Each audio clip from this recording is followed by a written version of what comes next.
Mga ka-Diskarte Mo TV, once again, welcome sa ating channel. So, ang ayusin natin ngayon ay Union na stand fan.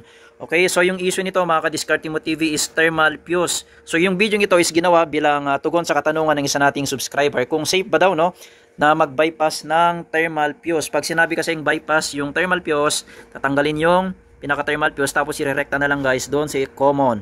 Okay, so ang ginagawa kasi ng ibang technician guys, kumukuha ng wire dito sa pinaka-common niya, tapos i-connect guys doon sa isang line ng capacitor. Actually, gagana yun mga ka-Diskarte Mo TV, under naman, yung nga lang, hindi siya safe. Kasi ano ba yung gamit guys ng pinaka-thermal fuse natin? So ito yon, no?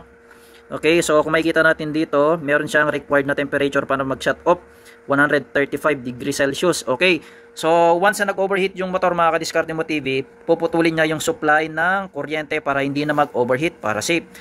Okay, so may hahalin tulad yan mga ka-Diskarte Mo TV sa circuit breaker ng bahay.